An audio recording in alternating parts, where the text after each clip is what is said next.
speaker. Okay. Good afternoon, everyone. I see people still coming in. Please, please, please come, join us here. We hope that everyone had a very nice coffee break and now ready to start sinking into total commerce. And today's panel presentation and discussion is about how we can grow our brands through integrating full funnel strategies and execution. Slide.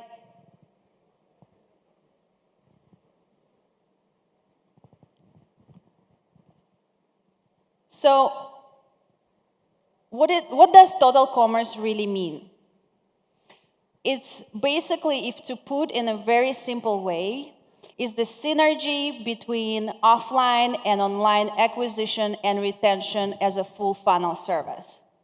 And today on the panel, we have Antoine from Gojek, Jan, Grivy, and Arief from aCommerce to help us to answer questions and solve the puzzle. How can we integrate offline and online commerce in order to grow revenue with acceptable ROAS rates? My first question, gonna go to Antoine.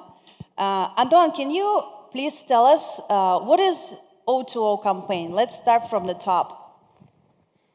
An O2O campaign, fundamentally today, brands need to be able to touch users wherever they are. And sometimes they're online and sometimes they're offline. So an O2O campaign is, one, being able to touch a user in an online ecosystem and an offline ecosystem at the right time.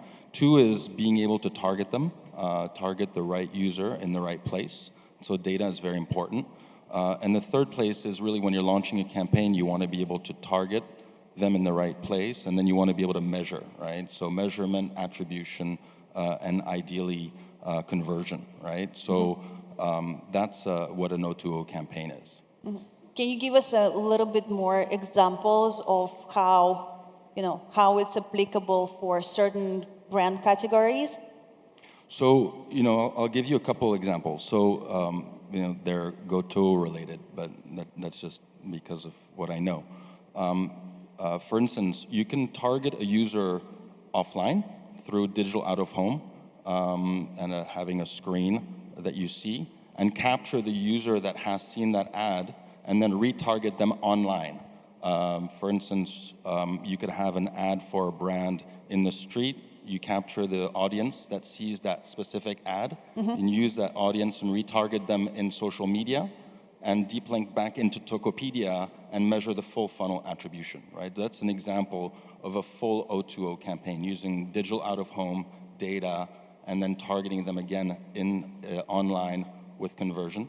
Another example is the other way around, where because we have GoPay, which can be seen as a payment method or an offline attribution and conversion method, you can target a user with an ad for a merchant online, and then being able to deep link them back into the app to use GoPay in a specific store, for instance, and measure that whole funnel from the online all the way down to the offline acquisition and conversion. Interesting.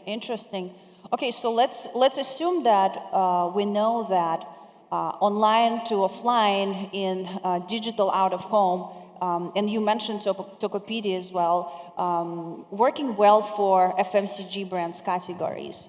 But how about brands in banking or automotive category? It's probably, I can guess, a little bit longer funnel to the conversion. What do you think about it? Yeah, it's different, but fundamentally, one of the things that are important for brands is frequency, right? What are the different touch points that you're having with a brand? So for an automotive client, a lot of it is about being an origination channel. How do you do that? You launch ads in different places, out of home, in the apps, on social media, on TV, all of that. And then on the offline piece, you can capture the audience and then create an ad online that deep links back into their website, or a place where you can capture the interested users who want to do a test drive, right? For instance, so that's a way that you do an O2O campaign for an automotive. Similarly, for a financial institution, right? You can also, again, think about the frequency of touch points, and again, it has to be O2O more and more, and then use those audiences that you capture, use those device IDs, and then launch an online campaign and get the interested users for a new bank account or credit card or whatever the purpose is of the financial institution. Very interesting.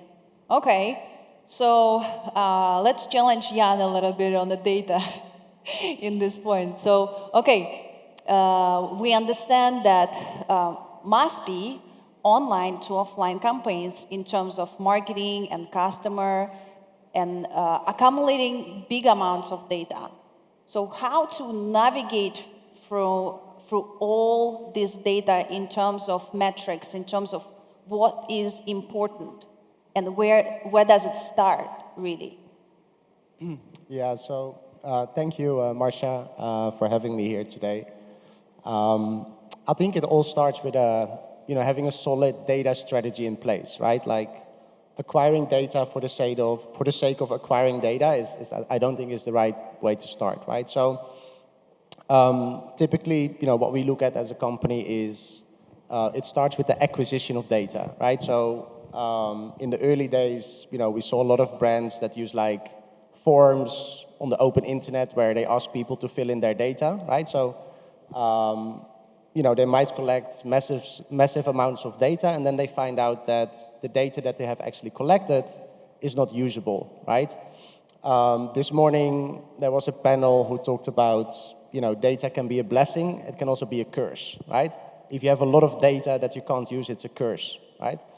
So, at Grivy, the company that I work for, is when it comes to the acquisition of data, we like to have users validate through the platforms that they use on a daily basis. Right? What is user validation, anyway? Yeah, so it's like not asking the consumer to fill in an email address or phone number, but actually have that data point validated through a third-party platform, like, for example, WhatsApp or Facebook or TikTok or any of the platforms. Right? So put it in a more easier language, because I'm afraid that we're going to go into very technical, understanding. So meaning that from multiple data points of one user, I'm going to receive only those that verified in the way that the phone number is correct and email address is correct. Am I understanding that correctly? Yeah, so I think the simple way of putting it is you ask people to log in first, right, before they give you their data. Understood. Okay, yeah. So let's say we received all the validated data. What's next? Yeah, so I think there's two more things that are important. One is the acquisition, which we talked about. The second one is the enrichment of the data, right? So having data that is static is not going to be useful. And I think our friends at Gojek have kind of like perfected that, right? So you want to understand what is the behavior of the users, right, when they submit the data. So let's call it behavioral data, right? So for example, every button that they click on, certain events on the user journey, right? So if somebody is participating in a coupon campaign, when they claim something, or when they go to the store and they transact, right? So you're basically adding additional data points to the first-party data profiles that you've collected, right? I think if we look at the future, because I think we also have to be honest, right? We can't acquire all the data ourselves. There's a lot of data, but I think the big challenge in the industry is that all that data is sitting in silos, like even within organizations, right? The sales team and the marketing team. So let alone if you bring other companies together, right? So I think what's kind of like hot these days is the concept of clean rooms, where you bring together two companies. So it could be a telco company, it could be a retailer, right? Under the promise that no first-party data will be exchanged, right? So my phone number needs to be at the retailer, and my phone number also needs to be at the telco company, okay? If there's a match, then these companies, they can decide, okay, what's the kind of data that we want to share? Got it. And that's not on a first-party data level, it's on a cohort, right? So, for example, women 25 to 34 years old who buy chocolate at a particular retailer. And then activate that through upper funnel media. Very interesting point. So, okay, so we pretty much nailed the data management in 5 minutes, I would say. Now, the challenge is how do we provide a seamless shopping experience to the shoppers when we're combining offline to online? And it basically concerns all categories, FMCG, automotive, banking clients. So, you know, you don't want to get the same message at offline or versus online when you brought a certain product 2 days ago, right? So and this is challenge, as well as brands putting so much advertisement dollars and the effort basically doubles and chasing the same audience. So how can we solve this with the data application, with the data management application? Yeah, I think before I answer your question, I think it's really important to focus on a single objective, right? So if your objective is to acquire data, then you want to make sure that your value exchange, right? So for the consumer to share their data with you is right? I think when it comes to a seamless journey, right? If you have a single objective, so for example, let's say if a user participates in your campaign, and you have the first-party data, you could ask them, have you ever purchased this brand, let's say in the last 60 or 90 days, right? If they say yes, then you give them, I don't know, a 20% discount. If they say no, you know, these are the ones that you want to try your product, right? So maybe you give them a free product or you give them, you know, 50%. And then for those that say, okay, I've purchased the brand in the last 60 days and, you know, you're selling the 150 ml shampoo, maybe you can upsell them to the 300 ml, right? So all these things come to life when, you know, you have that behavioral data in your hands. You put the behavioral offline and online behavioral data together. That's where the magic happens, basically. Exactly, yeah. Sounds cool.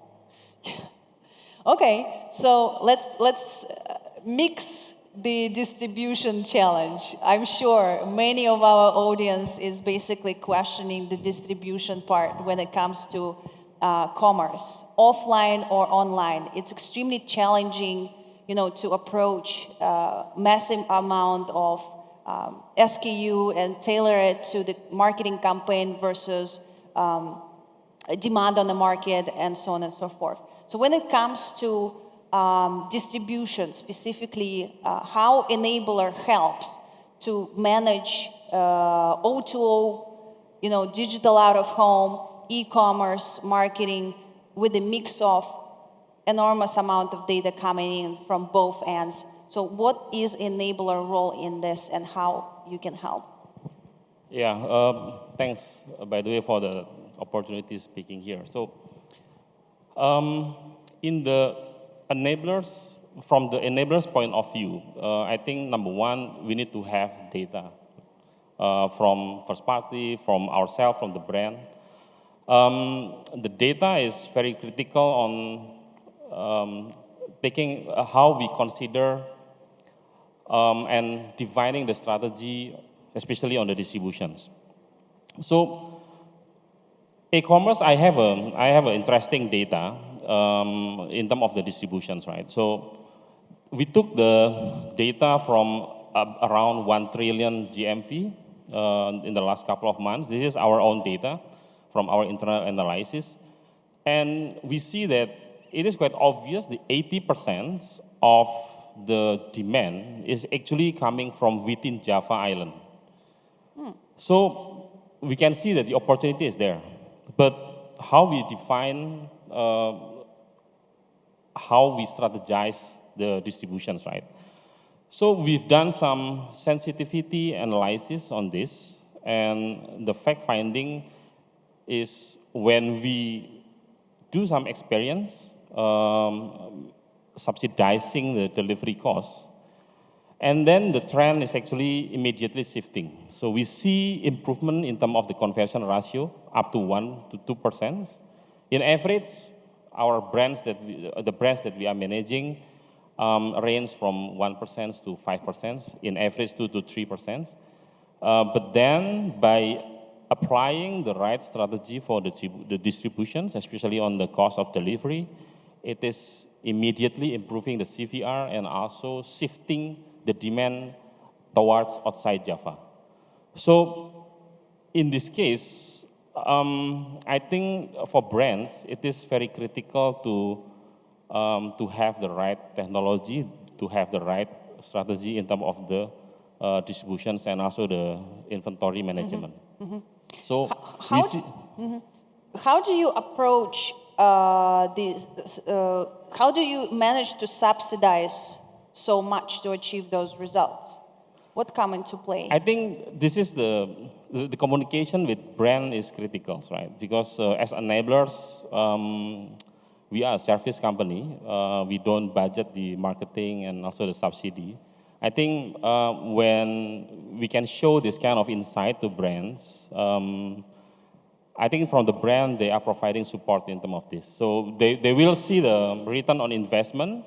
If they allocate a certain subsidy on the cost of delivery, they will see what is the uplift from this initiatives. And cost of delivery must be coming from how you manage the warehousing and location. How does it work?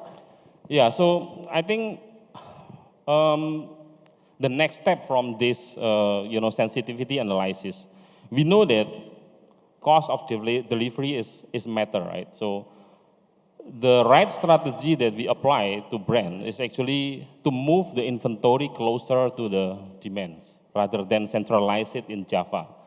So we start to adopt the feature of multi-warehouse fulfillment. It means that we have a single store in the marketplace, and then any customer buying from any areas, automatically it will fulfill from the closest warehouse, which is impacting the most efficient supply chain cost, right? So that will be immediately improving the CVR, the conversion ratio, the GMV, the sales, and the distributions of the order. So how? That's the questions, right? Piggybacking the existing supply chain infrastructure. So rather than establishing the completely new infrastructure for e-commerce, for example, the brand is utilizing the existing network, either warehouse or distributors or maybe retailers, right? So that's why we know the buying online, pick up in store. So it's O2O again. Very interesting. I guess my next question will be specifically back to offline and online, because we do understand, okay, we largely depend on the promotion and certain SKU availability in the warehouse. We know that there is slow-moving goods, there's different type of approach to it. Can you give us a little bit of advice of how to manage effectively synergy between offline and online SKU strategy? Yeah, so this is the old topic that been a long discussion with brand actually. But I think from the enablers point of view, we believe that having the same SKU portfolio between offline and online is the best way to penetrate to the market. So the main purpose for brand is actually, as your titles, right, the total commerce, means that it is how to deliver the excellence, omnichannel shopping experience for the customer. So we don't intentionally differentiate between the offline and online. So as much as possible, we have the same SKU assortment.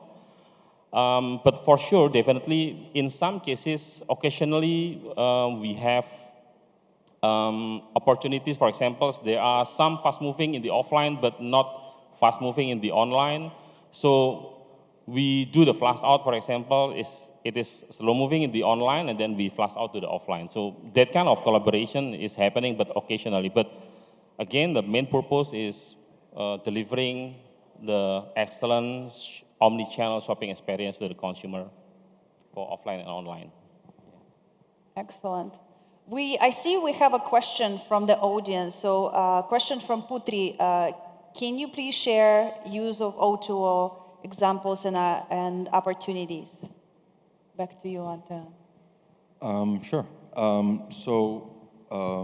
I talked about a couple examples, but fundamentally, online to offline. How do you use the data properly, right? On the GoTo side, we have a full data lake, so targeting properly is good, and then you can launch an ad, for instance, to a specific user to redeem a specific SKU at a retailer.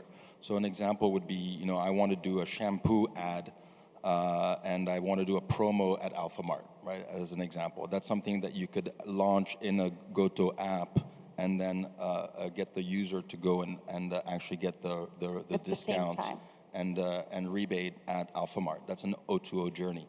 Another O2O journey is the other way around, which is from offline to online, right? So you can, through digital out of home today and the technology, you can launch an ad at a specific place at a specific time, capture the data, the user, the device ID of the person who has seen that ad, and then use that specific audience from a frequency point of view, and then target those people online to then drive them to the funnel to Tokopedia or Gojek. Those would be two very specific online to offline and offline to online examples.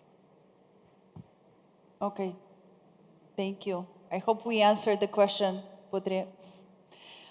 Just to close our session, I would like to challenge our panelists with one answer on a very simple question, okay? So what is the main KPI? So what is the really matters when it comes to marketing, when it comes to data collection, when it comes to distribution? Antoine, please go for it. I mean, you have different KPIs for different stakeholders. I know, we need one. I mean, I think fundamentally users are king, right? And and we are everything because of our consumers, and so I would say CTR. CTR. Okay, so from a data perspective, data can give you an unfair advantage, okay?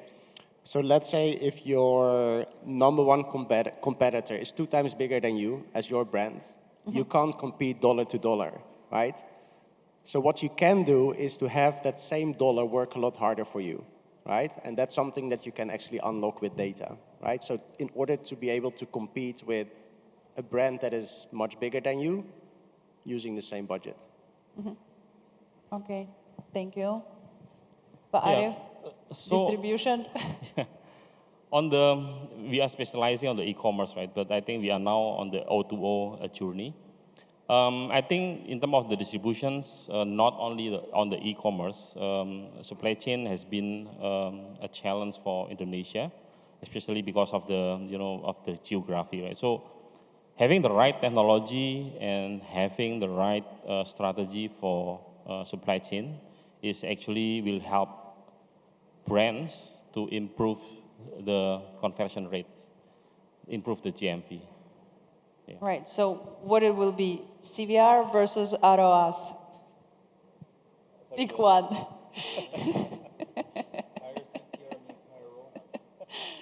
Okay, cannot pick.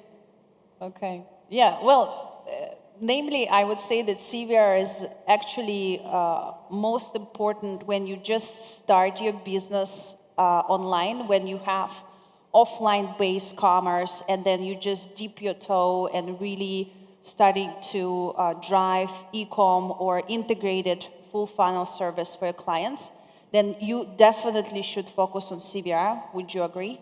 So CVR conversion rates is something basically that shows the traffic versus number of orders. So you really need to take your time and test and learn of what is working for your audience at what time and what platform, right? And if you are more mature brand in e-commerce and more experience in digital versus maybe offline or have both, then I think the ROAS is going to be a main KPI in this case. Won't you agree? Cool. All right. Thank you so much. I appreciate everyone to hang around for our session. And hopefully we can make the good synergy going forward for brands and utilize total commerce, finally merging our offline to online worlds together for better growth. Thank you so much. Thank you so much.